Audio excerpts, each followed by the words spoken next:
इस देश में अगर हम ब्राह्मणों के करैक्टर की बात करें, ब्राह्मणों के चरित्र की बात करें,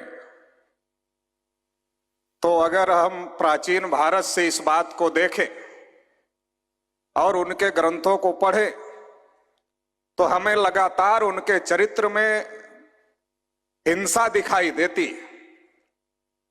लेकिन हिंसा दिखाई देने का यह मतलब नहीं है कि ब्राह्मण बहुत मार्शल लोग हैं, बहुत लड़ाकू लोग हैं।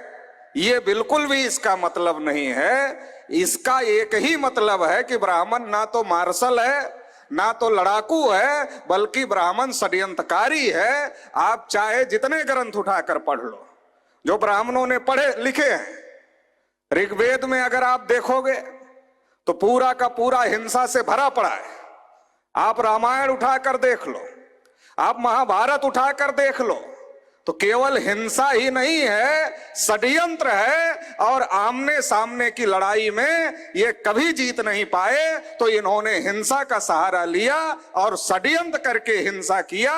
और षड्यंत्र करके हिंसा करके इन लोगों ने हमारे लोगों को गुलाम बनाने का काम किया।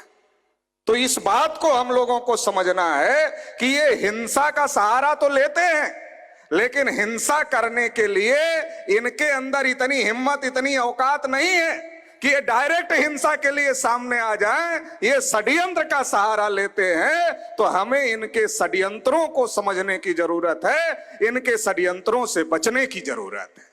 हम लोग जब सड़क पर चलते हैं तो किसी किसी ट्रक पर लिखा होता है, चूंकि ये बिहार है तो बिहार में भोजपुरी बोला जाता है, तो लिखा होता है भोजपुरी में ट्रक पर, सटल्या तो गैल्या। सटल्या तो गैल्या का क्या मतलब है कि अगर आप सटे मतलब अगर आप नजदीक आए तो गए, तो इनसे जो नजदीक आएगा वो चला जाएगा। ये बात सबसे पहले मूल्यवासी बहुजन समाज को समझने की जरूरत है।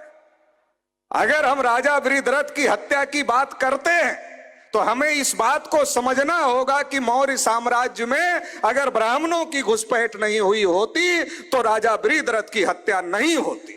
अगर हम छत्रपति शिवाजी महाराज की जहर देकर हत्या की बात करते हैं तो हमें यह बात समझना होगा कि अगर मोरोपंत पिंगले जैसे ब्राह्मण को छत्रपति शिवाजी महाराज ने अपने अष्ट प्रधान मंडल का अध्यक्ष नहीं बनाया होता तो शायद छत्रपति शिवाजी महाराज की हत्या नहीं होती।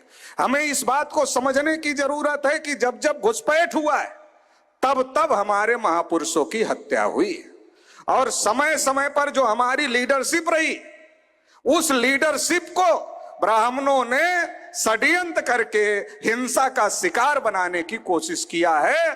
चाहे वो वृषध्वज रहे हो, चाहे रविदास जी रहे हो, चाहे कबीर साहब रहे हो, चाहे शिवाजी महाराज रहे हो। और अगर बिहार की बात किया जाए तो बिहार में जगदेव बाबू ने जब यहां आंदोलन चलाया कि 100 में 90 शोषित हैं, 90 भाग हमारा है, धन धरती और राजपाट में 90 भाग हमारा है, शोषितों ने ललकारा है 90 भाग हमारा है। जब ये आंदोलन चलाया जगदेव बाबू ने तो क्या हुआ? जगदेव बाबू की पुलिस को आगे करके हत्या की गई। इनकी औकात नहीं है आमने सामने लड़ने की। या पुलिस को आगे करते हैं, या हमारे ही आदमी को आगे करते हैं, या षड्यंत्र करते हैं। ये साहू महाराज का कैसे हुआ? षड्यंत्र करके हुआ। ज्योतिबा फूले को मारने के लिए इन्होंने आदमी भेजे, ज्योतिबा फूले ने उनको कन्विंस किया, वो उनके अंगरक्षक बन गए, बॉडीगार्ड बन गए। तो हमें ये बात समझने की जरूरत है, ये हिंसा का सहारा तो लेते हैं लेकिन आमने सामने लड़ने की हिम्मत नहीं।